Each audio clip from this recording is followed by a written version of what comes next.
Buenas tardes, señoras y señores. Sean bienvenidos a este nuevo acto de la Academia de San Romualdo, en el cual se va a hablar de un aspecto particular del Real Observatorio de la Armada. Desde el establecimiento a finales del siglo XVIII del observatorio en San Fernando, pues ha cumplimentado satisfactoriamente para todos los objetivos para los que fue de los buques de la Armada en todos los mares del mundo. Particularizando para la medición de la hora, hay tres etapas: el establecimiento del patrón hora, el establecimiento de la hora oficial de España en el Real Observatorio de la Armada y últimamente la inauguración del nuevo edificio del Laboratorio de la Hora, inaugurado hace unos meses por Su Majestad el Rey. La construcción de este laboratorio consolida la actividad futura del observatorio en este aspecto de la hora, y no deja de ser un reto importantísimo para el futuro. De todo ello nos hablará el capitán de navío Francisco Javier Galindo Mendoza a continuación. Toma la palabra ahora el vicepresidente, don Juan Torrejón, para leer el acta de esta reunión.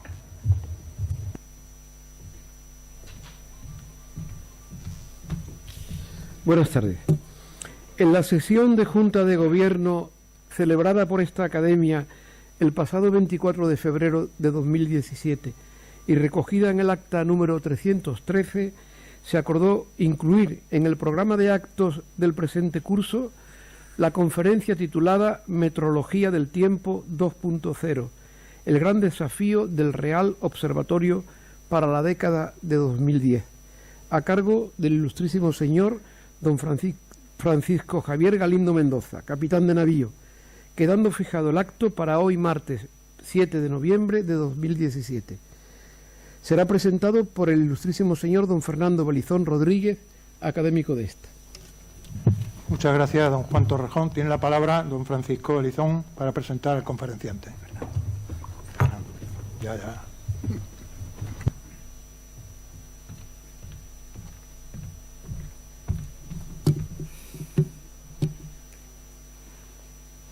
Con la venia, presidente. Excelentísimas e ilustrísimas autoridades civiles y militares, ilustrísimos compañeros académicos, señoras y señores, buenas tardes. El pasado día 15 de septiembre tuvo lugar en terrenos del Real Observatorio de la Armada la inauguración por parte de Su Majestad el Rey Felipe VI de un nuevo edificio construido durante los 3 últimos años para albergar la sección de hora del centro.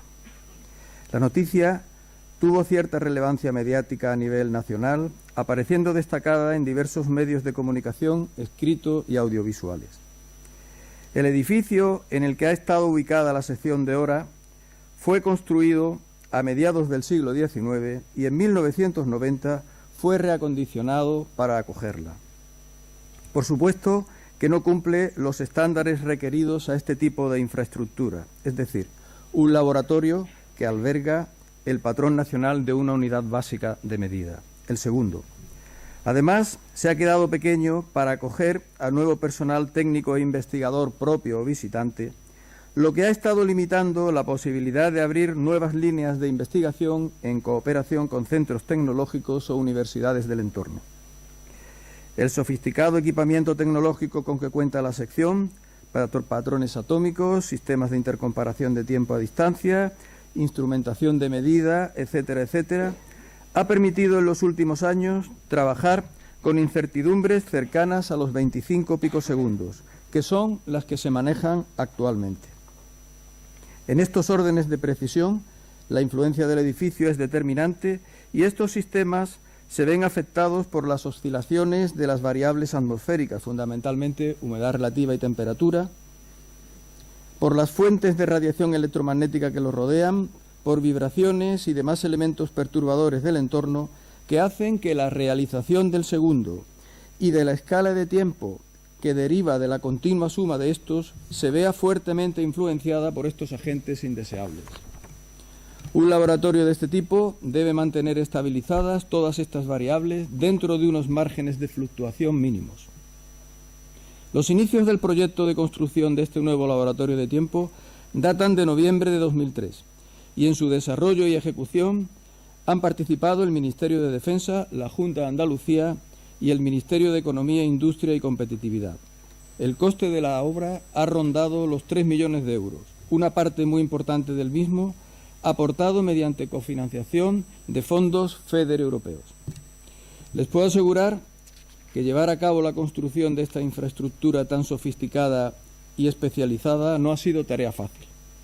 Han sido casi 15 años de trabajo y ha resultado muy difícil y complicado el poder llevarlo a cabo. Me gustaría aprovechar brevemente esta presentación para recordar y mostrar agradecimiento públicamente a todas aquellas personas, muchas de ellas de ámbito local, que han colaborado en la realización de esta obra tan necesaria para el observatorio. La Junta Directiva de la Academia, en su constante interés por presentar a la ciudadanía de la isla las últimas novedades en el campo de las ciencias, las letras y las artes, acordó hace bastante tiempo que una vez que estuviese inaugurado el edificio, deberíamos, a la mayor brevedad posible, darlo a conocer a la ciudad mediante una conferencia impartida por una persona idónea para hablar sobre las características del mismo y lo que supone para el observatorio poder contar con él. Es por eso que está hoy aquí la persona que actualmente creo que es la más adecuada para contárnoslo.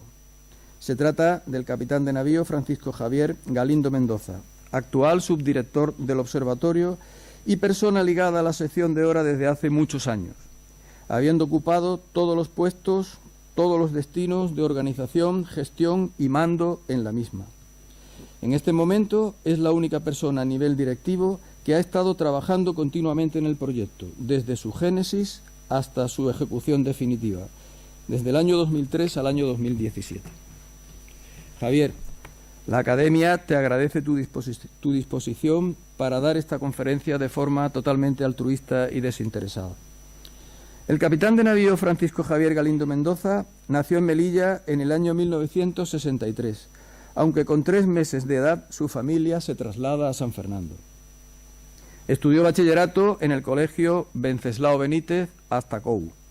Ingresó en la Escuela Naval en el año 1982 y 5 años más tarde, es decir, en 1987, recoge su despacho de alférez de navío, saliendo con el número 2 de su promoción de cuerpo general.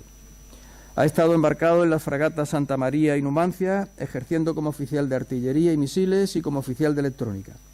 También ha tenido diversos periodos de embarque en diferentes buques, como el Juan Sebastián Elcano, los buques de desembarco Velasco y Conde del Venadito, la corbeta Infanta Elena y los patrulleros Tabarca y Azor. En 1989 fue seleccionado para pasar destinado al observatorio y efectuar los cursos correspondientes. Es licenciado en Ciencias Físicas por la Universidad Complutense de Madrid, año 1993. Está en posesión del curso de Estudios Superiores en Ciencias Físico-Matemáticas de la Armada, así como del máster en Astronomía, Geodesia y Geofísica, ambos cursados en la Escuela de Estudios Superiores de la Armada, ubicada en el observatorio. Es también doctor en Ciencias Físicas por la Universidad de Cádiz, año 2004. Ha sido jefe del servicio de hora del observatorio desde 1995 hasta 2013 y jefe de la sección de hora de 2013 a 2017. Está en posesión del curso de tiempo y frecuencia del National Institute of Standard Technology en Estados Unidos. Es actualmente uno de los mayores expertos a nivel nacional en el campo del tiempo y de la frecuencia. En la faceta docente es profesor titular en la Escuela de Estudios Superiores en Ciencias Físico-Matemáticas de la Armada desde el año 1995 hasta la actualidad, impartiendo diversas asignaturas. En este momento es el jefe de estudios de dicha escuela y subdirector del observatorio, como ya he dicho. También ha impartido los cursos de tiempo y frecuencia en la Universidad Complutense de Madrid y en la Politécnica, y diversos cursos de doctorado. Ha sido miembro representante del Observatorio de la Armada y de España en diversos comités y comisiones nacionales e internacionales, entre ellas delegado español en el Comité de Tiempo y Frecuencia de Euramet, la organización que rige toda la metrología en el seno de la Comunidad Europea. Ha participado en 13 proyectos, contratos de investigación auspiciados por distintos organismos nacionales y europeos, siendo investigador principal en 5 de ellos. Ha presentado alrededor de 30 comunicaciones en congresos científicos a nivel nacional e internacional y es autor de más de 20 artículos y publicaciones de carácter científico especializadas en la metrología, el tiempo y la frecuencia. Ha dirigido una tesis doctoral, varios trabajos de fin de grado y de fin de máster. Ha formado también parte de tribunales de lectura de tesis doctorales, trabajo fin de grado y de máster. Doy fe de que es una persona seria, muy trabajador y entusiasta de su trabajo, y no me cabe ninguna duda de que será en un futuro un excelente director del observatorio. La conferencia que va a impartir lleva por título Metrología del tiempo 2.0, el gran desafío del Real Observatorio para la década de 2020. Eso es todo, muchas gracias.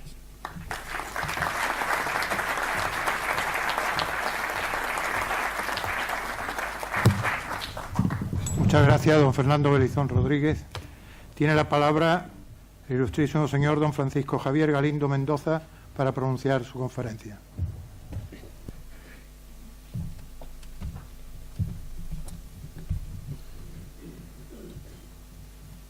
Excelentísimo señor presidente, ilustrísimos académicos, excelentísimas e ilustrísimas autoridades, señoras y señores.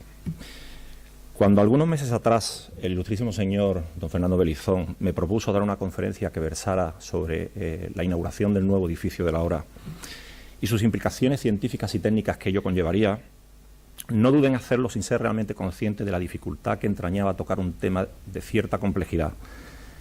En realidad me preocupaba mucho el estar ante una audiencia probablemente poco habituada a temáticas tan específicas y conceptualmente avanzadas.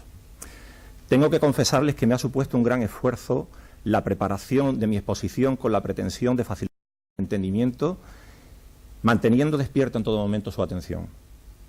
Confío en que al final de la exposición hayan podido entender el principal motivo que nos llevó a afrontar la tarea de la construcción del nuevo edificio, tarea que ha llevado más de 10 años, y además confío en que al final pues, puedan entender todos aquellos retos que hemos iniciado a raíz de tener este nuevo edificio. Mi intervención versará en torno a la gran empresa iniciada en el observatorio hace ya algunos años, el desarrollo de relojes ópticos de laboratorio. En realidad el principio de la construcción del edificio no tuvo exactamente que ver con este tema, realmente tuvo que ver más por cuestiones de metrología legal, pero sí que ha sido coincidente con otra serie de circunstancias que nos han llevado a retomar nuevos aspectos que había que desarrollar dentro de la metrología. La pretensión es pertenecer al final al reducido número de laboratorios que en el marco internacional implementan esta tecnología, tratando con ello de mantenernos en la élite para cuando llegue la más que probable redefinición del segundo, de la unidad del Sistema Internacional de Unidades. El hilo conductor que seguiremos en esta presentación tiene que ver fundamentalmente con una serie de preguntas que nos podemos hacer. La primera de ellas, si estamos preparados para medir mejor el tiempo. La segunda, si una sociedad moderna de verdad necesita mejorar su medida en el tiempo. De esto no cabe duda que todo lo que pueda suponer una mejora en el tiempo facilitará sin lugar a dudas el desarrollo y es garantía de bienestar de las personas. Con posterioridad hablaremos de los posibles usos o aplicaciones de los patrones ópticos. Veremos otras razones que nos hacen ir a la definición la nueva definición del segundo. Por último, trataremos un asunto preocupante a nivel internacional, que es cuáles son los mínimos requeridos para que llegue de verdad a esa redefinición del segundo internacional. Y el último punto a tratar será qué está haciendo el Real Observatorio de la Armada para afrontar esta nueva tarea. Entre ellos, pues obviamente hablaremos de la construcción del nuevo edificio y todas las posibilidades que nos da. Permítanme que les invite, para empezar, a un simple ejercicio en donde utilizaremos un símil de longitud en lugar de tiempo para intentar entender cuál es la dificultad y qué es lo que buscamos con la medida del tiempo y por qué pretendemos mejorar en precisiones. Piensen por un momento que tenemos 3 reglas 3 reglas de madera, cada una con sus marcas que deben de estar suficientemente bien determinadas. En el primer caso, en el caso A, tenemos una serie de tics o marcas bastante separadas, cada tic corresponde con 1 centímetro. En el segundo y tercer caso tenemos mayor número de tics. En cualquiera de los casos tenemos hasta 5 tics correspondientes a 1 centímetro. Bien, si hiciéramos una primera medida sobre un determinado objeto, por ejemplo un lápiz, observaríamos que en este caso concreto, el lápiz, que viene a medir exactamente 5 centímetros, nos resulta indiferente medirlo de una manera o medirlo de otra. Al estar exactamente la medida en el mismo punto, no ganamos nada por utilizar la regla C o la regla B. Pero la cosa cambia cuando intentamos hacer una medida con un objeto que no mide exactamente esa cantidad. Miren, en el ejemplo A no me atrevería a decir si la medida es 5 centímetros o es algo menos de 5 centímetros. Podríamos pensar en interpolar y podríamos aproximar la lectura, pero nunca sería una lectura precisa. En cambio, haciendo la medida con la regla B o C, sí podemos asegurar que este objeto mide 4,8 y no 5. O sea, podemos, por un lado, asegurar, en el caso primero, que tiene 5 centímetros aproximadamente. En el caso B, podemos decir que mide 4,8 centímetros.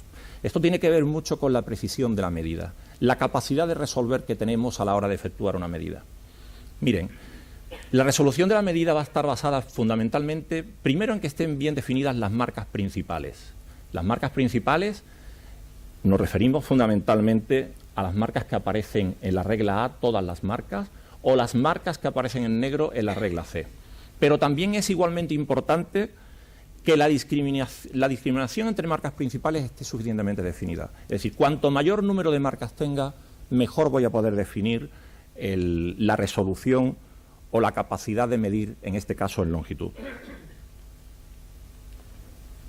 ¿De qué va a depender, por tanto? Pues va a depender del número de marcas que tengamos por unidad de longitud y, por supuesto, va a depender de la bondad en la definición de las marcas. No basta con tener muchas marcas en 1 centímetro.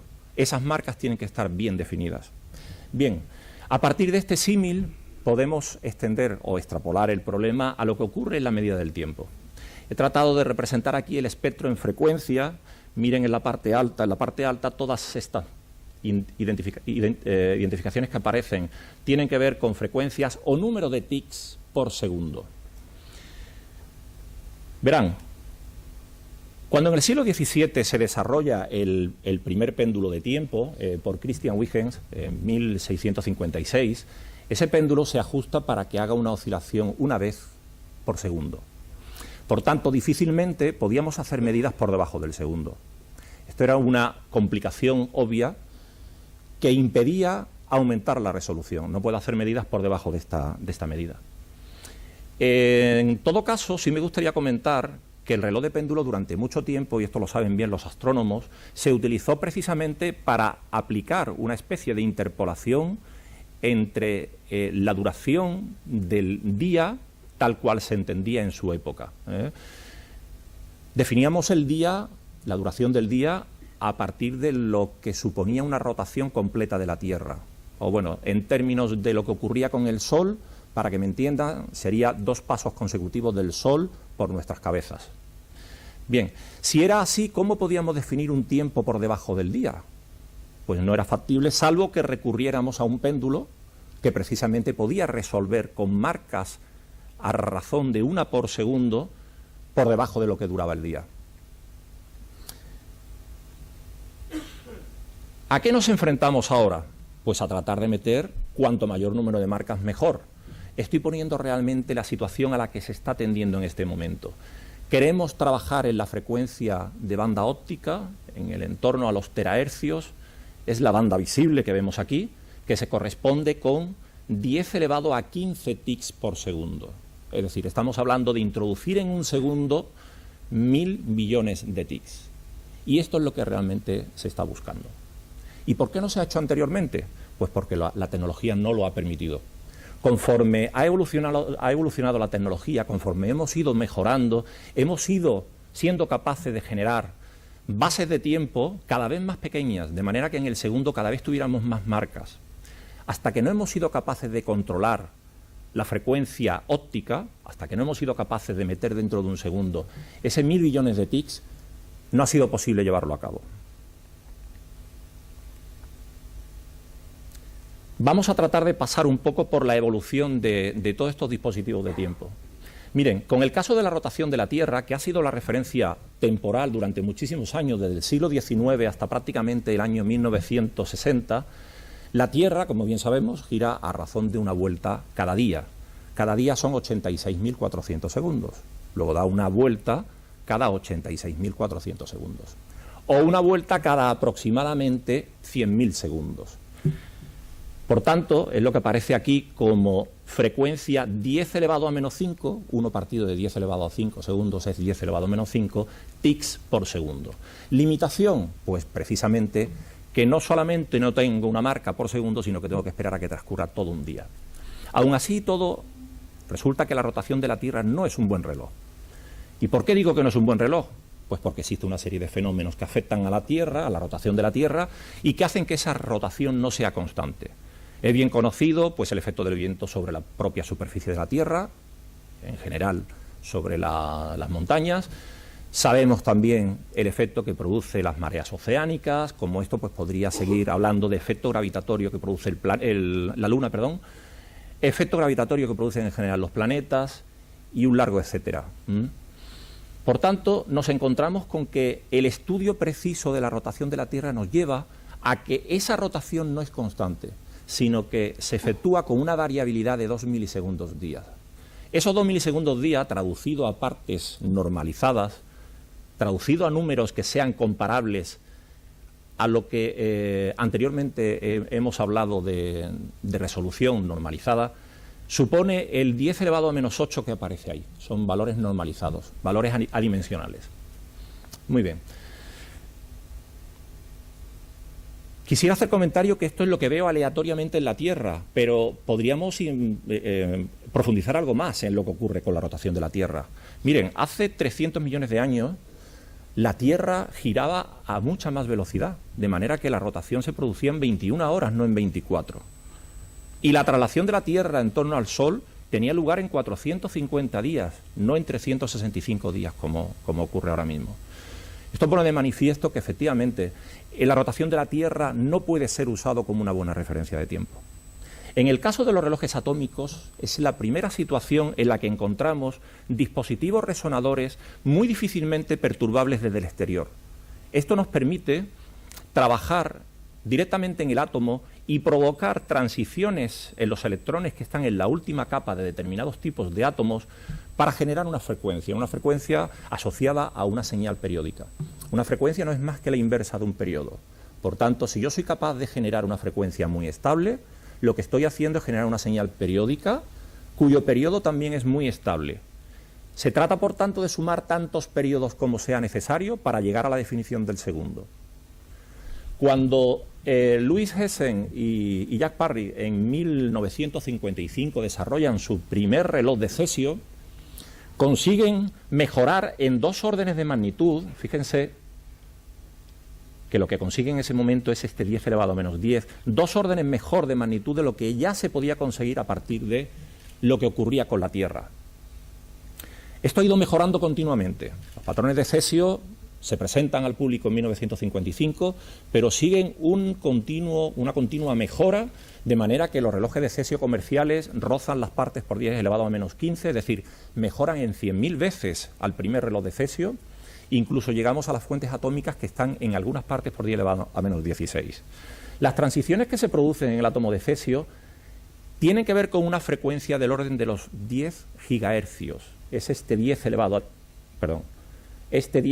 10 que aparece aquí.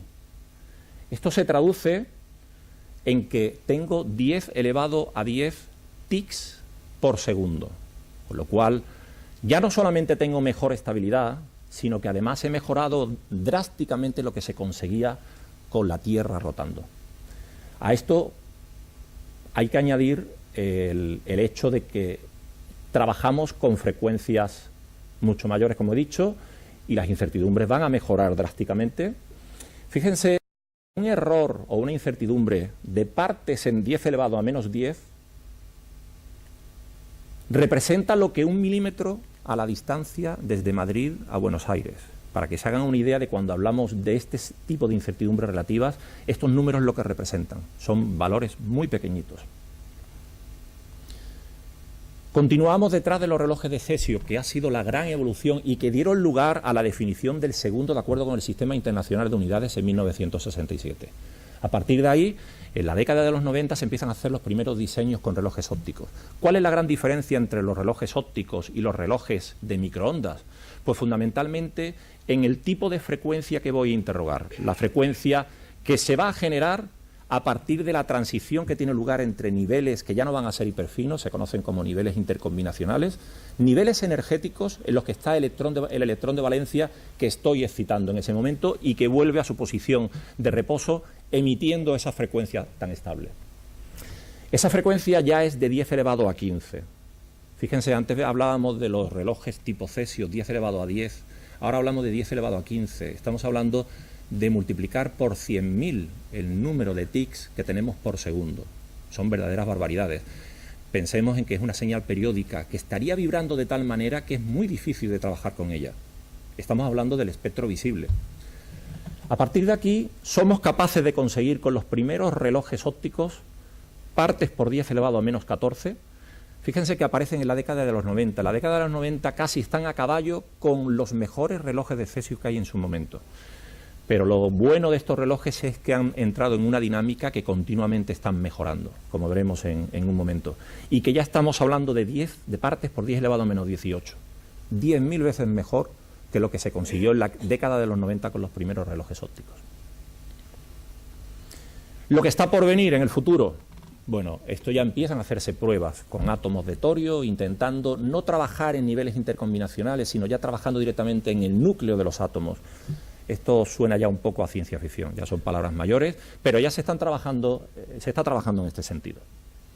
No quisiera olvidarme de dos elementos que nunca contaron para hacer medida con carácter o con aplicaciones científicas, como fue el péndulo y el reloj de cuarzo. Como decía anteriormente, el reloj de péndulo se empleó durante mucho tiempo como elemento para guardar el tiempo, pero nunca para definir el tiempo en base a lo que hacía el péndulo.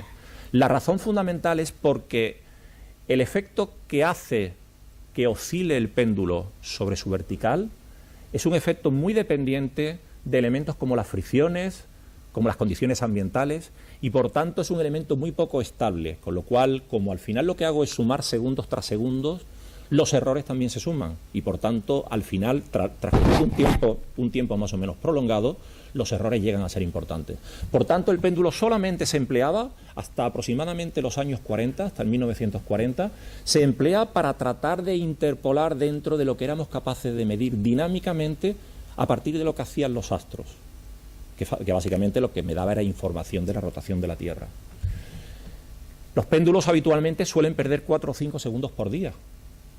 Pero esos son los péndulos de tener en casa, el péndulo de Huygens, de Christian Huygens, del siglo XVII.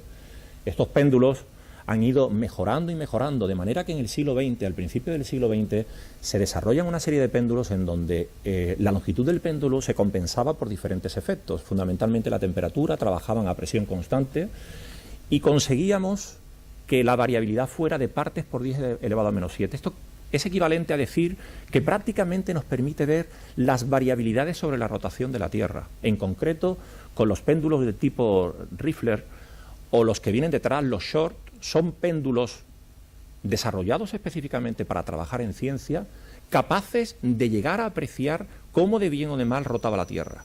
Lo que ocurre es que detrás de ellos se nos cuelan los relojes de cuarzo, basados en el fenómeno piezoeléctrico. Estos relojes de cuarzo tienen que ver con el descubrimiento de los hermanos Jacques y Pierre Curie, y lo que ponen de manifiesto básicamente es la resonancia en el cristal de cuarzo cuando el cristal de cuarzo es sometido a un determinado tipo de fuerza eléctrica. El cuarzo vibra cuando se somete a unas fuerzas eléctricas con una determinada periodicidad, y a su vez el hecho de que vibre el cuarzo produce una energía eléctrica en forma de una onda también senoidal muy estable. Esto se empleó para que en los años 1920, se desarrollara un nuevo tipo de reloj, el prototipo ya basado en relojes de cuarzo, obviamente mucho más estables que los relojes de péndulo. Este tipo de relojes, a partir de los años 40, se emplean como guardatiempos para sustituir, o mejor dicho, para interpolar el resultado del tiempo definido a partir de la rotación de la Tierra. Y desde luego los primeros no eran excesivamente precisos, porque un reloj de cuarzo habitualmente es capaz de mantener el segundo en unos 10-15 días, pero todo depende del corte del cuarzo, de las características y el cuidado que se tenga a la hora de obtener ese cuarzo para introducirlo en un circuito resonante. De manera que, efectivamente, tenemos cuarzos, como los habituales que usamos para los relojes de pulsera, que pueden perder un segundo cada 15 días, pero llegan a haber cuarzos de alta estabilidad que son capaces de perder un segundo después de muchísimo tiempo. Ya vemos las estabilidades que llegan a tener casi tan próximas, y además a corto plazo casi tan próximas a lo que se consigue con los relojes de cesio. ¿Por qué no se emplean los relojes de cuarzo? Pues básicamente por una serie de problemas muy similares a los que teníamos con el reloj de péndulo. Fundamentalmente tenemos influencia de las impurezas en la estructura cristalina y tenemos mucha influencia debido a las perturbaciones externas. Por tanto, cualquier golpe, variaciones de temperatura, variaciones de humedad, encendido y apagado del dispositivo, todo esto introduce una serie de situaciones que no son deseables. Contado todo esto, este gráfico trata de hacer un resumen de todo lo que les he contado. En principio, tenemos una representación, aquí ya no aparecen partes adimensionales, aquí estamos poniendo la incertidumbre en segundos día y estamos representando lo que ha supuesto esta evolución desde el año 1600 hasta el 2010 aproximadamente. Se ven claramente dos eras, la primera la era astronómica y mecánica, en donde para nada aparecen los relojes atómicos, y hay una era que comienza en 1955, que es la era atómica. Se ha puesto a conciencia únicamente los relojes atómicos, no los relojes ópticos. Los relojes ópticos estarían todavía más por abajo, pero lo importante de toda esta representación es que aparecen los diferentes desarrollos, el péndulo de Huygens, por ejemplo, con la resolución que decía anteriormente, aproximadamente 10 elevado a 1, es decir, 10 segundos por día. El cronómetro de Harrison, del que no he hablado, pero siendo marino yo creo que es conveniente hacer el comentario sobre él. Lo tenemos que ligar, el cronómetro de Harrison, con las navegaciones cruzando el Atlántico. Pues de hecho Harrison resuelve el problema de la longitud y tiempo para el marino, pues ha ido siempre de la mano y por tanto en su momento, para asegurar que las flotas llegaban a donde tenían que llegar, no había naufragios y todo ocurría dentro de la normalidad, fue necesario resolver el problema de la longitud de acuerdo con diferentes opciones que se dieron, pero la que tuvo mayor éxito fue precisamente la del uso de un cronómetro que llevara referencia de la hora en el punto de partida del buque. Bien, el cronómetro de Harrison se desarrolla fundamentalmente porque no se podía llevar un péndulo a bordo de un barco. En condiciones de mala mar, el péndulo tiene que mantenerla vertical y difícilmente podría mantenerla. Por tanto, es un nuevo ingenio que justamente está en las incertidumbres de la décima por segundo, que es lo permisible para poder hacer estimas adecuadas de longitud cuando se navega.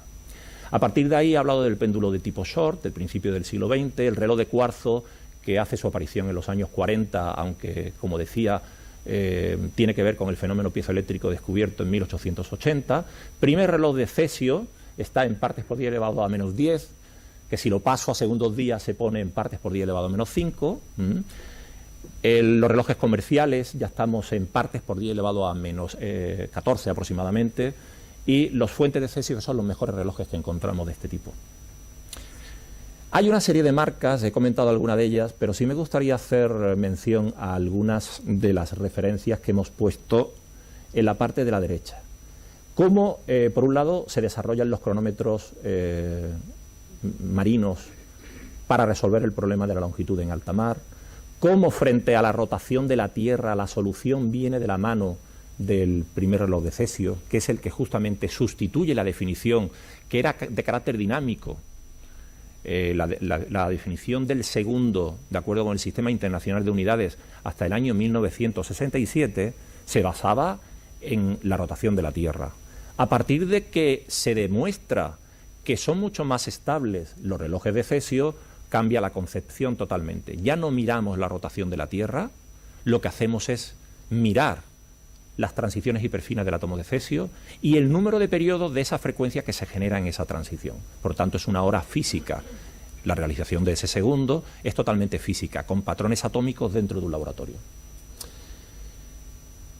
Me gustaría comentar también la aportación de los púlsares de milisegundo. Los púlsares de milisegundo son estrellas muy pequeñas que tienen una alta gravedad, pues porque son muy densas y además tienen un campo magnético superpotente. Son estrellas que giran a gran velocidad, aproximadamente entre 100 vueltas, 100 y pico vueltas, 1000 vueltas por segundo. Estas estrellas no son muy grandes, suelen tener un tamaño de unos 10-20 kilómetros. Y las partículas que están en superficie llegan a alcanzar aproximadamente la friolera de 70.000 millones de kilómetros por segundo. Es decir, es una pasada, realmente es la quinta parte de la velocidad de la luz. Esto en condiciones normales supondría que la estrella se desharía. Lo que ocurre es que el campo gravitatorio es tan potente que esas partículas no son capaces de escapar por fuerza centrífuga. Lo que ocurre es que tenemos muchísimos electrones y protones girando a esas velocidades vertiginosas y como son cargas, son partículas cargadas, se está produciendo un campo magnético también muy potente. Y estas estrellas en concreto tienen una peculiaridad y es que el eje de rotación de la estrella no tiene nada que ver con el eje magnético de la estrella. Además, el eje magnético es muy activo. Los polos magnéticos, cuando atraen moléculas de vapor o de partículas espaciales, suelen hacer un recorrido en elipse, y son tragadas por los polos. Por tanto, los polos son muy activos. ¿Qué es lo que ocurre? Pues lo que ocurre es que desde los polos está continuamente saliendo un haz de rayos radio o gamma o rayos X, que están continuamente siendo disparados al firmamento. Como no coincide el eje de rotación con el eje magnético, lo que ocurre es que el eje magnético lo que traza es realmente una superficie cónica. Si se da la circunstancia de que en la superficie cónica la Tierra se encuentra en esa superficie, veremos cómo llega ese haz. Y si resulta que la rotación, como he dicho anteriormente, es de varios cientos de veces por segundo, ese haz lo vemos cuando apunta hacia nosotros, se pierde porque sigue girando, vuelve a aparecer y actúa como un faro. Bueno, pues esa señal era extremadamente estable. Se descubre en los años, en 1967, en principio se llegó a pensar que tenía que ver con vida inteligente y algún tipo de señal que pretendía llegar a la Tierra. Luego se demuestra que no, que este es un fenómeno natural que ocurre desde diferentes puntos y se asocia precisamente a este tipo de explicación que les he dado. ¿Qué es lo que ocurre? Que es una señal extremadamente estable. La estabilidad suele ser de partes por 10 elevado a menos 14, son números muy grandes, del orden de lo que ocurría con el cesio, y por tanto en la época de los años 60-70 riñe con lo que se conseguía con el cesio. Y por tanto durante mucho tiempo los telescopios, los radiotelescopios, se dedicaban a observar esos púlsares para tener una buena referencia temporal. Esto es un resumen de lo que les he contado y aquí entra en juego de nuevo la importancia del número de tics por segundo en los diferentes ejemplos que hemos tratado y además la influencia sobre la estabilidad de las perturbaciones externas. De manera que cuanto nos acercamos a procesos más íntimos del átomo, más difícil es producir perturbaciones que puedan hacer que la frecuencia que se está generando tenga una incertidumbre asociada importante. Estas frecuencias son muy estables porque las perturbaciones a las que vamos a someterlo son perturbaciones hechas desde fuera muy a conciencia y solo son válidas las perturbaciones que vamos a hacer. Por medio de la naturaleza, por los medios que tiene la naturaleza, esas perturbaciones no se van a producir normalmente. Por tanto, son dispositivos ideales. Este tipo de relojes son dispositivos con muy altas estabilidades. Anteriormente hacía una referencia sobre cómo habían evolucionado los relojes ópticos y cómo hacían incursión en la vida humana el desarrollo de los relojes ópticos. Esta es la historia de los últimos 70 años. Los primeros relojes atómicos prácticamente han sido, miren, aquí estoy representando la exactitud en una escala logarítmica, porque si no, no entraría, pero bueno, pueden ver las referencias. Hemos hablado de los mejores relojes ópticos en partes por 10 elevado a menos 18, hemos hablado del primer reloj de cesio en partes por 10 elevado a menos 10, y lo que se aprecia son dos cosas importantes. La primera, que la evolución de los relojes atómicos han tocado techo. Han ido a razón de mejorar en exactitud un orden cada década, cada 10 años.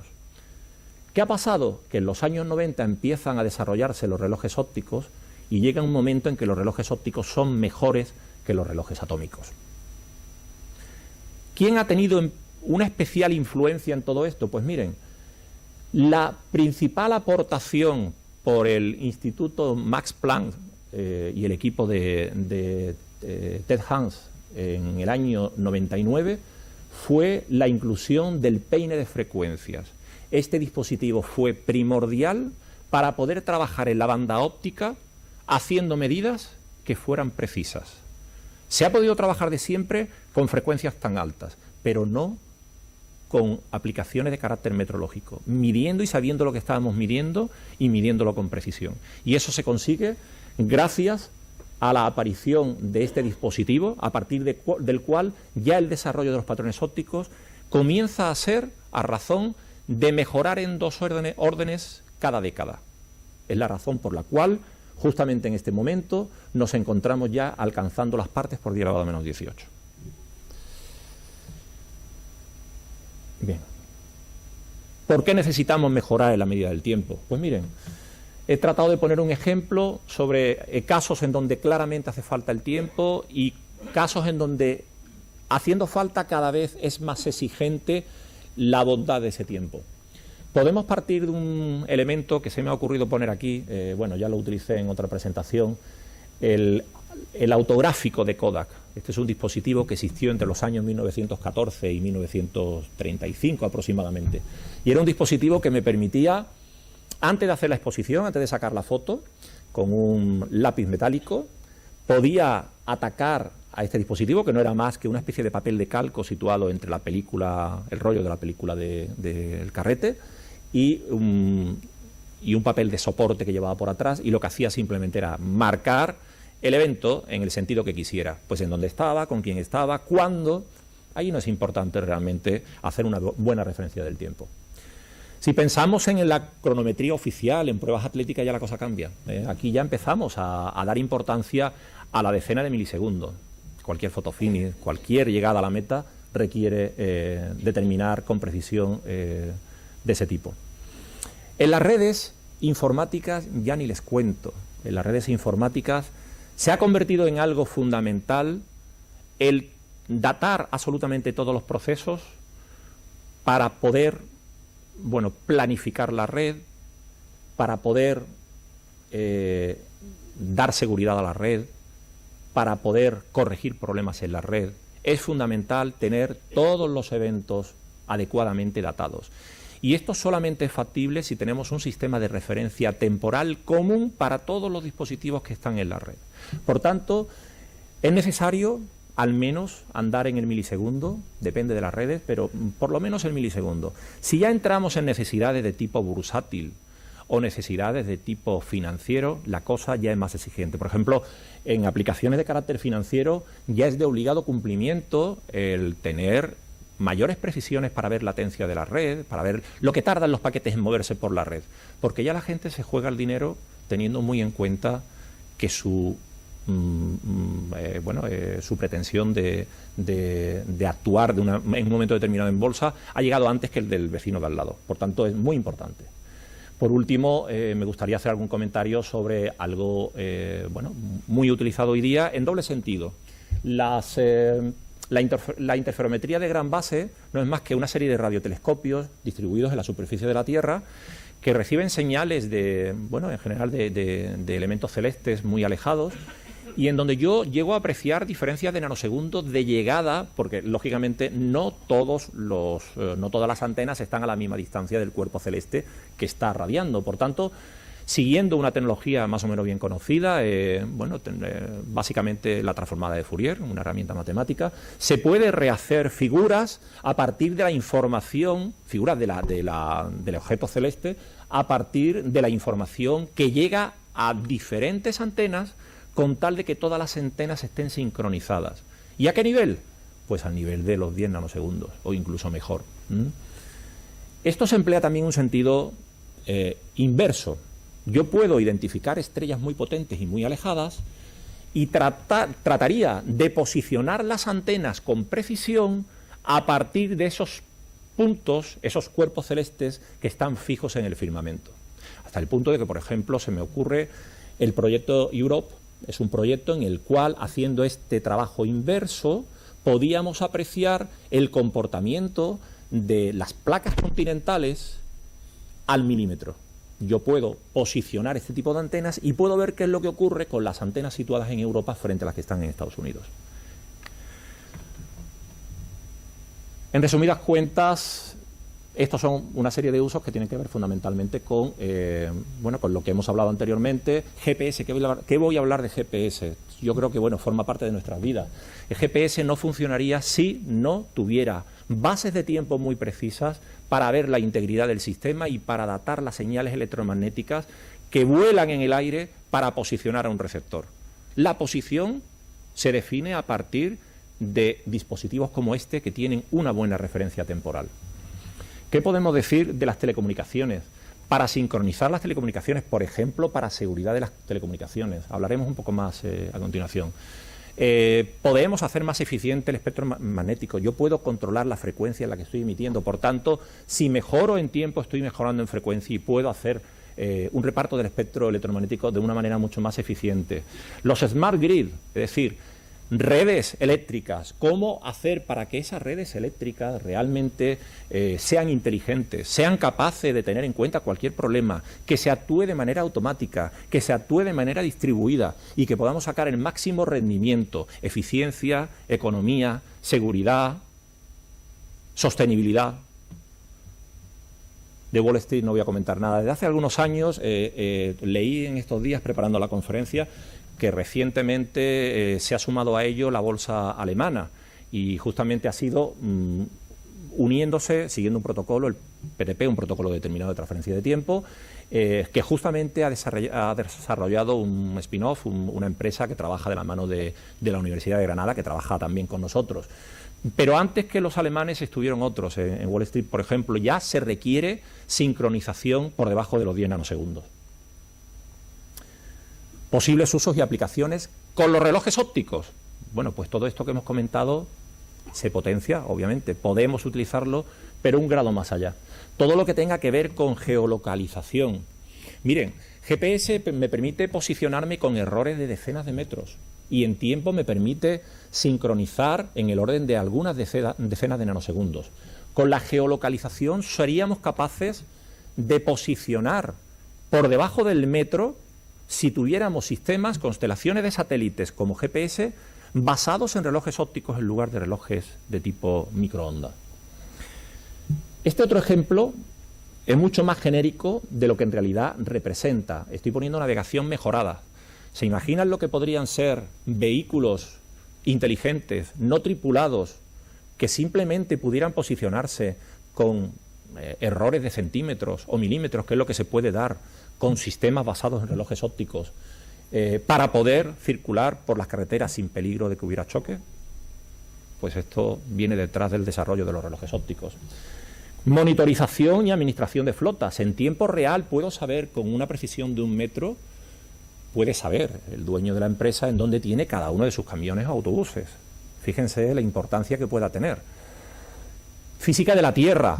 Existen montones de aplicaciones, pero se me ocurren dos muy importantes. Desde el punto de vista de sismología, por ejemplo, podríamos tener un plantel de receptores basados en un sistema de posicionamiento global por satélite que pudieran detectar cualquier variabilidad en el orden del milímetro o centímetro. Por tanto, me pondría de manifiesto que hay un movimiento sísmico. Lo mismo podríamos decir con la alerta temprana de tsunamis.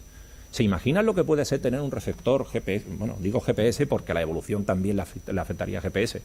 Pero imaginan lo que sería tener toda una plantación de receptores a nivel del mar y que precisamente por producirse un tsunami fuéramos capaces de detectar la variabilidad y el inicio de la formación de una onda que pusiera en peligro una costa. Todo esto forma parte de justamente las aplicaciones inmediatas que se pueden ver detrás del uso de los relojes ópticos. Podríamos seguir profundizando. Miren, el JPL, el JPL en Los Ángeles es el principal responsable de las misiones en el espacio profundo.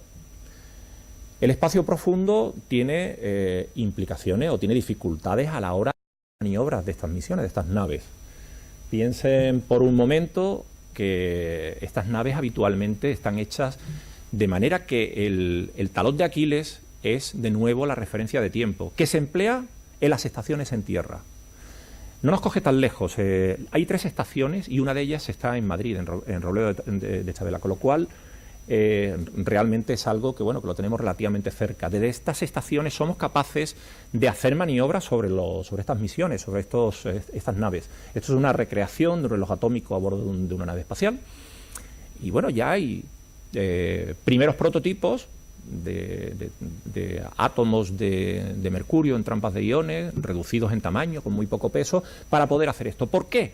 Bueno, pues porque si yo controlo todo el proceso, sobre todo se emplea para maniobrar la nave aprovechando la gravedad de planetas próximos en esa trayectoria de la nave. Esos son procesos complicados, en donde pequeñas correcciones, si no se hacen bien, pueden suponer perder la nave. Bien, pues lo que se pretende es que podamos llevar este tipo de relojes a bordo de la nave para simplificar drásticamente el problema. De manera que lo que se prevé con este ejemplo, más los que pudieran venir por delante, es que dupliquemos el número de datos para resolver los problemas de posición y de guía de la nave, pero además mejoraríamos en 10 veces la precisión. No se trata de que controlemos desde la Tierra, porque claro, para controlar desde la Tierra tengo que recibir datos de la nave, tengo que elaborarlos y tengo que mandar las órdenes a la nave. Una nave que esté en los confines del sistema solar resulta que está a tal distancia que la señal en vuelo, aunque venga a la velocidad de la luz, tarda 4 horas en venir, más 4 horas en ir una vez que he tratado el dato y quiero hacer la corrección. Es mucho tiempo perdido para hacer la maniobra de este tipo de dispositivos. Por tanto, es fundamental tener relojes a bordo de este tipo de naves.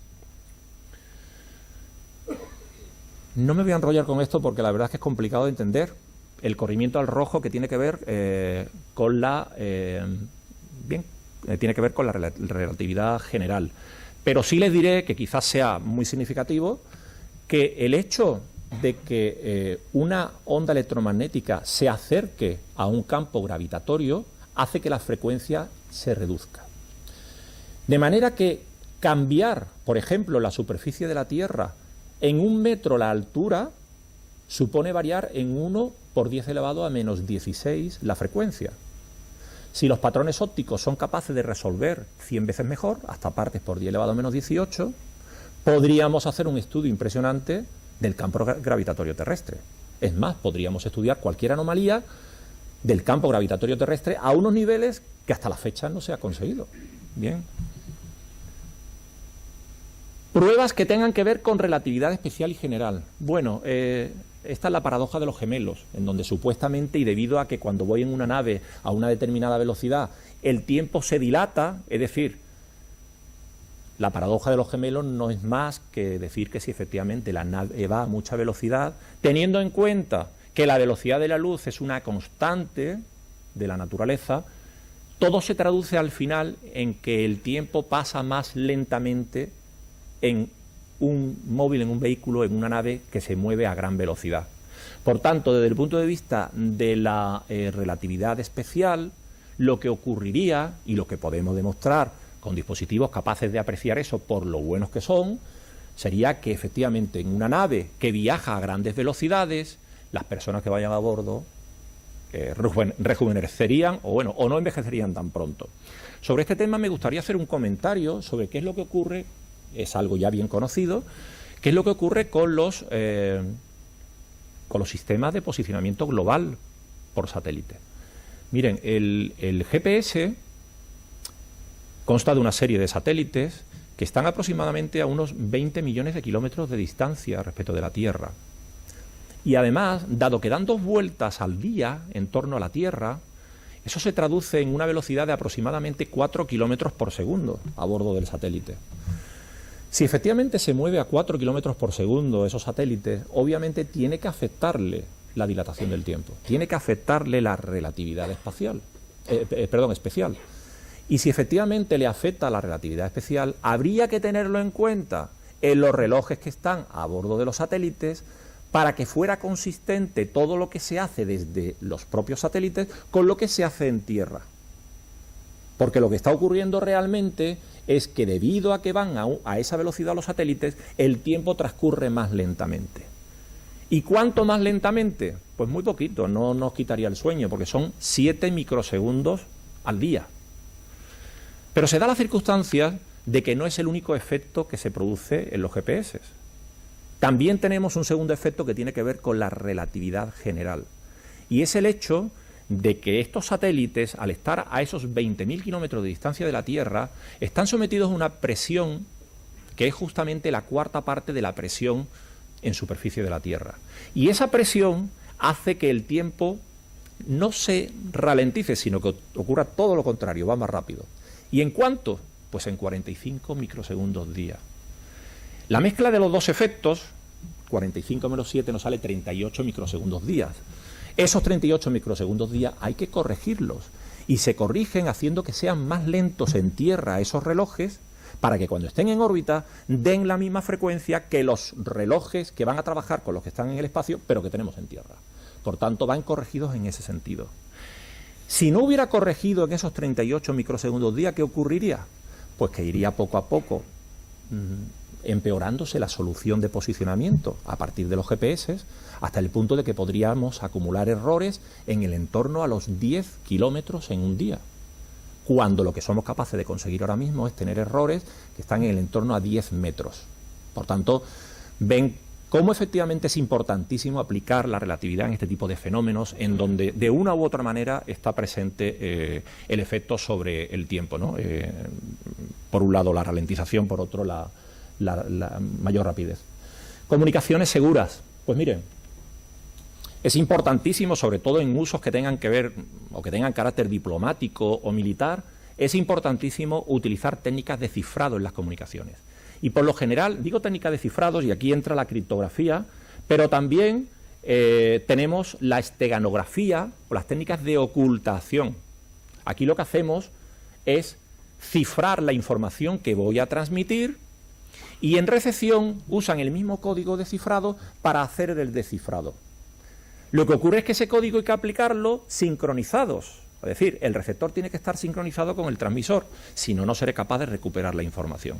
Por tanto, es importantísimo que en estas técnicas seguras podamos sincronizar o, si no, tener dispositivos que tienen una hora muy estable para que prácticamente no hayan perdido el sincronismo. Con el tema de la esteganografía es algo muy parecido. Aquí entran en juego sistemas de ocultación de la información. Si la información está oculta, hemos ganado respecto de lo que ocurría con la criptografía, porque en la criptografía yo sé que hay información. Un tercero que quiera hacer algo sobre esa información puede hacer jamming, puede meter perturbaciones y puede fastidiar esa información. Pero cuando se oculta la información, en el espectro no se ve nada.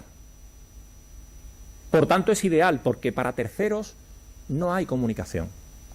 Detrás de estas técnicas vuelven a aparecer sistemas de ocultación, como puede ser la agilidad en frecuencia, es decir, la frecuencia de portadora sobre la que yo estoy mandando la comunicación está continuamente variando de acuerdo con criterios de variación de frecuencia solo conocidos por el receptor, por el transmisor y por el receptor.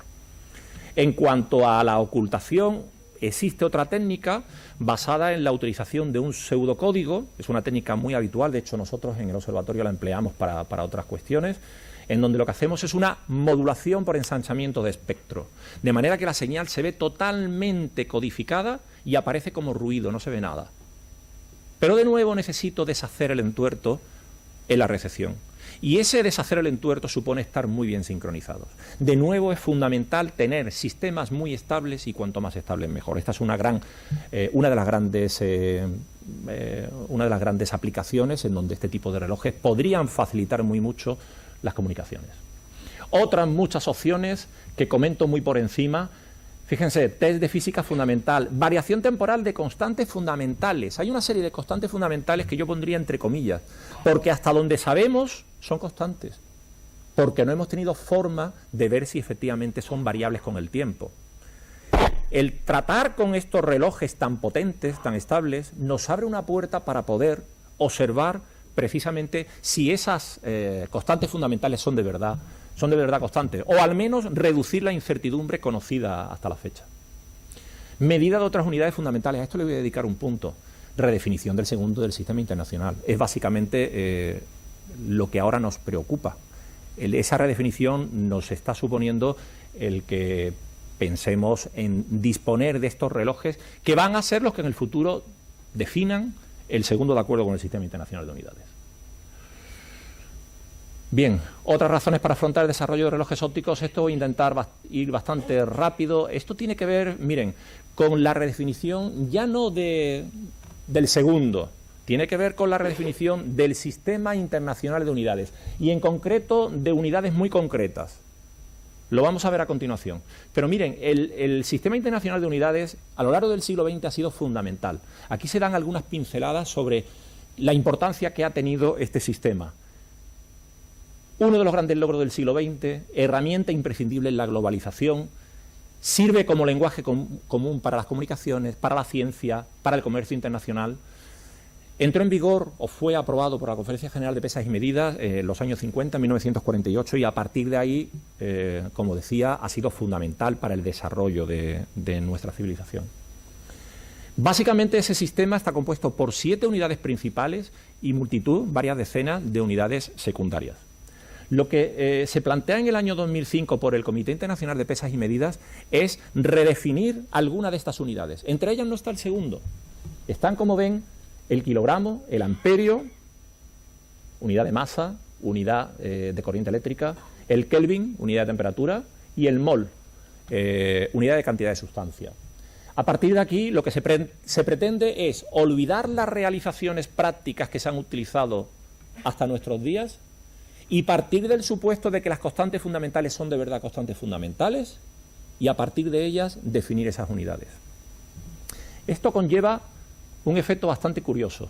Este es el panorama que teníamos con las 7 unidades. Fíjense que esto es lo que teníamos antes de la redefinición del sistema internacional. El segundo está definido a partir de la transición entre niveles hiperfinos del átomo de cesio, pero luego se utiliza la definición del metro, del amperio y de la candela. Es decir, de las 7 unidades, el segundo participa, aparte de su propia realización, en la realización de otras 3. Es decir, 4 unidades dependen del tiempo. Lo que está previsto cuando cambie la definición de manera que dependa de las constantes universales es que el segundo indirectamente entre en juego en otras 2 de las 7 unidades principales, de las unidades básicas. Con lo cual nos vamos a encontrar finalmente con que el segundo va a ser el protagonista del sistema internacional de unidades. Esto es uno de los motivos que nos lleva a pensar que el segundo tal cual está definido es la mejor o la magnitud mejor definida, pero tenemos que ir más allá. Todo esto está previsto que se apruebe en la conferencia, en la 26ª Conferencia General de Pesas y Medidas el año que viene, en noviembre del año que viene. Y la idea es que entre en vigor para el Día de la Metrología, el 20 de mayo del 19. Esto está a la vuelta de la esquina. Esto es un resumen de lo que se pretende hacer. Las 4 unidades que se quieren cambiar son las que están en celeste. Todas las demás quedarían igual. Lo que ocurre es que, fíjense, el metro ya se había redefinido hace algún tiempo y depende de la velocidad de la luz, del hecho de que se considera la velocidad de la luz constante y de que conocemos muy bien el tiempo. Espacio igual a velocidad por tiempo. La idea es ligar precisamente longitud con tiempo. Esto es la misma imagen que he puesto anteriormente. ¿Y cómo quedaría? Es decir, salvo el mol, que dependerá exclusivamente de la constante de Avogadro, todas las demás van a depender del tiempo. Paso muy por encima sobre los mínimos sugeridos para una nueva definición del segundo. Miren, esto surge por una razón muy concreta. Lo que ha ocurrido es que teníamos definido el segundo a partir de los relojes de cesio y tenía un límite de estabilidad. Con los relojes ópticos, que en principio se desarrollan como realizaciones secundarias de la unidad de tiempo o de la unidad de longitud, nos encontramos con que de repente mejoramos las características de lo que ya teníamos definido. Por tanto, ¿en dónde está el techo? Pues el techo me lo ponía la definición anterior. Yo, por mucho que pretenda mejorar, como tengo que comparar con la definición que existe hasta el momento, pues no puedo mejorar hasta que no redefina el segundo a partir de estos nuevos dispositivos. Hay una serie de pruebas para validar el comportamiento de estos nuevos relojes que ya están en marcha, que consiste en comparar varios relojes ópticos entre sí, compararlos en diferentes laboratorios de manera independiente, todo esto para validar la bondad que hasta el momento parece ser que está demostrada en cada laboratorio. Vamos a comparar también con los relojes de cesio que existen hasta el momento, vamos a ver que esos relojes pueden estar funcionando de manera continuada y por tanto será fundamental que ya contribuyan a la realización del tiempo atómico internacional de manera regular, porque de nada me vale poner un reloj y cuando he terminado de hacer la prueba lo apago. Hay que pensar que cuando uno mantiene escalas de tiempo necesitamos dispositivos que estén generando tiempo continuamente. Y por último, pues hacer una serie de intercomparaciones entre laboratorios, todo esto, repito, para poder validar esa redefinición, esa nueva definición del segundo a partir de este tipo de dispositivos. Lo que se baraja hasta la fecha es que, supuesto que se cumpliera todo esto y que para ello tardáramos 5 años a partir de ahora, y supuesto que durante 4 años se va a estar discutiendo a nivel de comités consultivos, pues estaremos en condiciones de hacer la nueva definición del segundo para el 2026. Y eso es lo que se está barajando en este momento. ¿Y todo esto cómo encaja en el Real Observatorio de la Armada? Pues miren, por una parte me gustaría recordar lo que ya el presidente pues estuvo comentando y don Fernando Belizón hace un momento, y es que por Real Decreto desde el año 1976 tenemos la responsabilidad de mantener el patrón de tiempo del Sistema Internacional de Unidades en España y además de generar la escala UTC-ROA, que a la postre es la hora oficial en España. Esto nos obliga a mejorar continuamente en la realización tanto de la unidad de tiempo como de esa escala. No quisiera olvidarme del hecho de que, a diferencia de otras unidades, justamente el Real Observatorio de la Armada está designado por ley, por una norma de carácter, bueno, o de ámbito superior a lo que es un Real Decreto. Y esto pues tuvo que ver con la tradición, el buen hacer y cómo se trabajaba en el observatorio en su momento. Se determinó que se incluyera y que esta responsabilidad se diera por ley al observatorio. Los pasos que hemos dado hasta la fecha, algunos ya son conocidos y, de hecho, daba motivo a esta charla, a esta conferencia que vamos a tener hoy. Desde el año 2004 se inicia el proyecto de necesidad de obra para un nuevo edificio técnico que albergara el laboratorio de obra del observatorio. Esto ha visto la luz, como vamos a ver en un momento, pues recientemente. Para la inauguración por parte de la Armada, esto llega en el mes de diciembre del 2016, la aceptación por parte de la Armada, perdón, la inauguración por parte de Su Majestad el Rey fue el 15 de septiembre de este año, muy reciente, y están muy avanzados los trabajos de trasiego de equipos, de calibración de sistemas de transferencia de tiempo, etcétera, etcétera, todo lo que está ligado con el nuevo laboratorio. Pero hemos tenido que hacer una serie de labores importantes que afectan al personal. Al personal tiene que estar capacitado para todo esto que vamos a afrontar. Esto que he estado en todo momento hablando y que simplemente he hablado de estabilidades y ahora mejoramos 100 veces y otras 100 veces más. Esto no es fácil y esto requiere mucho personal y personal capacitado. Y en este sentido hemos empezado a formar al personal clave que desde el año 2012 empezó a trabajar o a formarse en el observatorio, pero acto seguido pasaron a la Universidad Española, en concreto uno de ellos estuvo en Salamanca, entre Salamanca y Valladolid, haciendo un máster en tecnologías ópticas. Una oficial, a su vez, ha estado en la Politécnica de Madrid.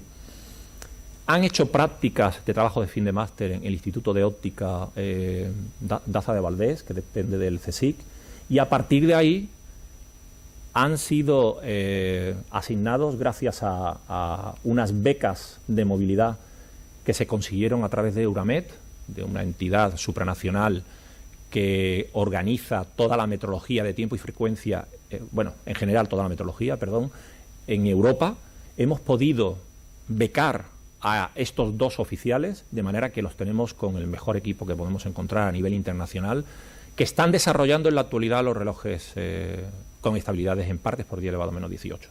Desde hace prácticamente 10 meses tenemos a uno de los oficiales en el Observatorio de París, a la otra oficial la tenemos en el Observatorio de INRIN, está en Turín, en Italia, todos trabajando en el mismo equipo, en el mismo consorcio, haciendo grandes avances y preparándose para afrontar este nuevo reto que lo tenemos ya muy cerca.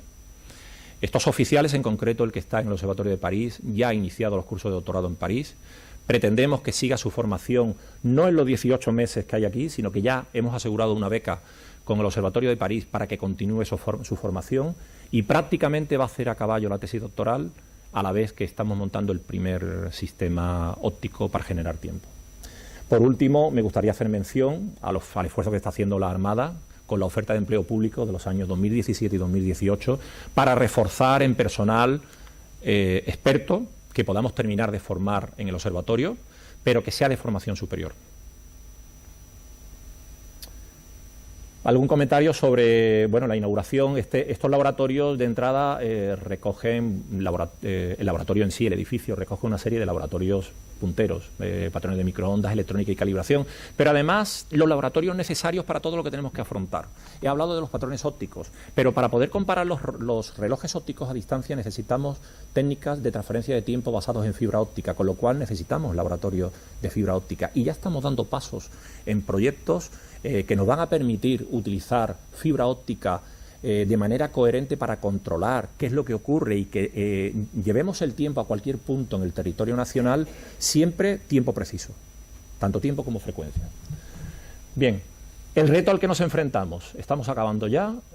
Fundamentalmente el problema de los relojes ópticos tienen 3 problemas para resolver.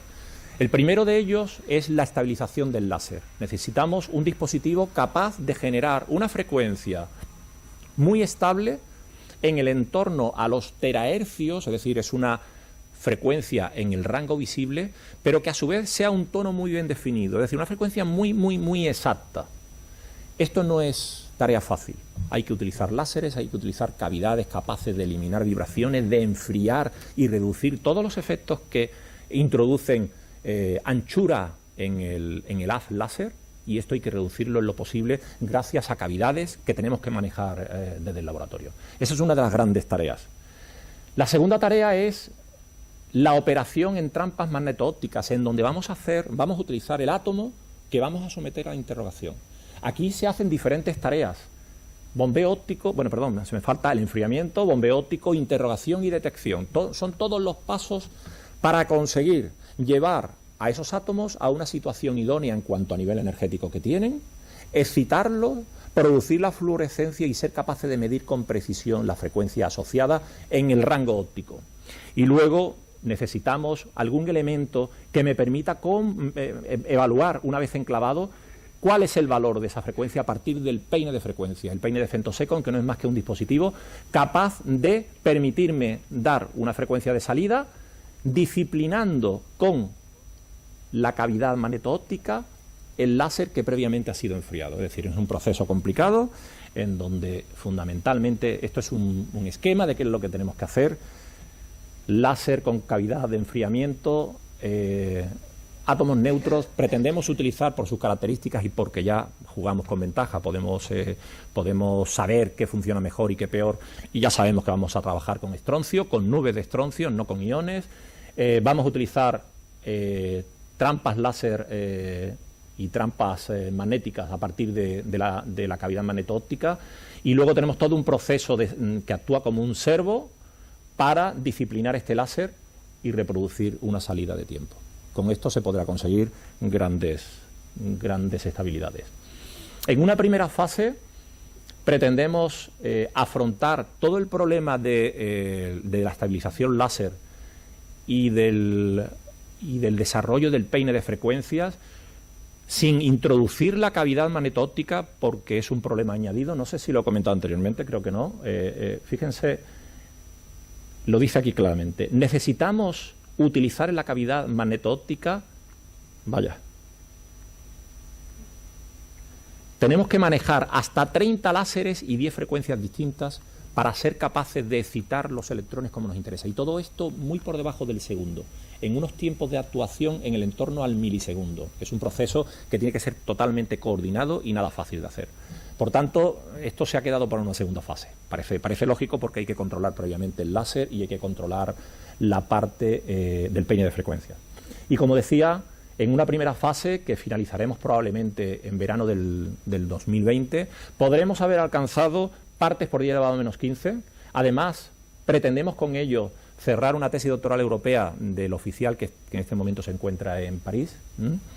La única sustitución que haremos es utilizar precisamente la célula de absorción de yodo molecular en lugar de la cavidad magneto-óptica con el uso del estroncio. Y en una segunda fase atacaríamos ya el problema de la trampa magneto-óptica para tener acabada en el año 2025 y en donde ya conseguiríamos las partes por 10⁻⁻17. Esto iría acompañado de una beca también europea con los colegas italianos, que también está prácticamente encarrilada. Bien, no quisiera acabar sin mostrarles algunas imágenes de cómo ha quedado el nuevo edificio. Yo creo que lo conocen, pero bueno, es una buena oportunidad para ver cómo ha quedado todo el entorno. Esta es la cara norte del edificio, cara sur, en donde se ven claramente las antenas para las técnicas de transferencia de tiempo, y esta parte de aquí, que bueno, que es la base para un sistema de un puesto IGS, es una referencia IGS para un sistema internacional basado en general en sistemas de posicionamiento por satélites. Y bueno, quería poner alguna muestra de cómo se ve la planta baja. Esto es el pasillo que da acceso a todos los laboratorios. De momento los laboratorios comienzan a tener equipamiento, pero lógicamente todos aquellos laboratorios que van orientados al desarrollo de patrones ópticos de momento siguen vacíos. Esta es la planta de sótano, donde se ve al fondo justamente el acceso a la jaula de Faraday, en donde tenemos todas las perturbaciones electromagnéticas más vibraciones absorbidas. La misma imagen un poco más cerca, aquí ya con la luz del fondo encendida. Ya estamos dentro de la jaula de Faraday, zona de relojes atómicos y dispositivos como han quedado. Fíjense, los relojes de microondas, a pesar de que son muy poco perturbables, están preparados sobre bases que absorben todas las frecuencias que resuenan justamente en esa zona. Se hizo un estudio en su momento geotécnico de cuáles eran las frecuencias que resonaban para filtrarlas, para que hubiera el mínimo efecto sobre los equipos. El hecho de que esté dentro de una jaula de Faraday hace que todo el campo eléctrico y magnético también esté absorbido. En fin, esto es lo que quería mostrarles. Y ya por último, para acabar, pues bueno, esta transparencia en donde quisiera transmitirles, bueno, lo que fundamentalmente venimos a hacer en este momento, que no es más que ser continuistas y dar continuidad a la labor que tradicionalmente ha hecho la Armada y ha hecho el Real Observatorio de la Armada para la Armada. Ya Jorge Juan, que fue el fundador del observatorio, se preocupó de que los primeros relojes vinieran para resolver el problema de la longitud y para que nos permitiera observar bien los astros, para hacer aquellas publicaciones cuando llegara el momento que me permitieran situar al navegante adecuadamente. Los primeros relojes Berzud. Él se preocupó de que efectivamente los primeros relojeros aprendieran el arte de los relojes en París. La primera piedra del nuevo edificio, que ya de nuevo tiene poco, del nuevo edificio principal del observatorio, hace mención al tiempo, proporcionarla ahora a los pilotos de los buques que observan las estrellas.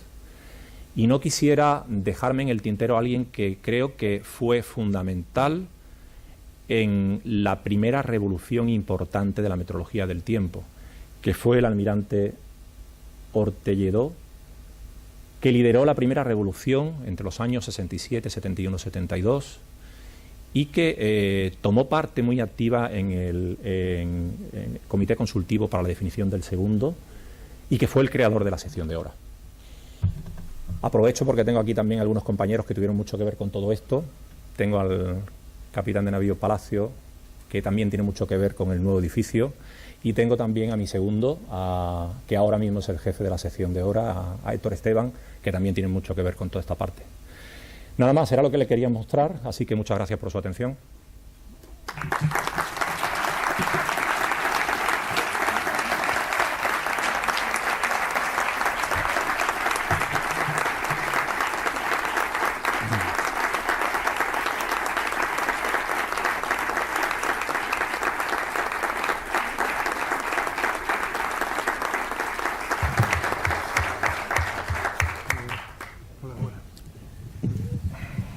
Muy bien, muchas gracias y enhorabuena al capitán de navío Galindo por esta magnífica conferencia de altísimo nivel, pero que ha tenido la habilidad de explicarlo de tal manera que todos nos hemos enterado bastante bien del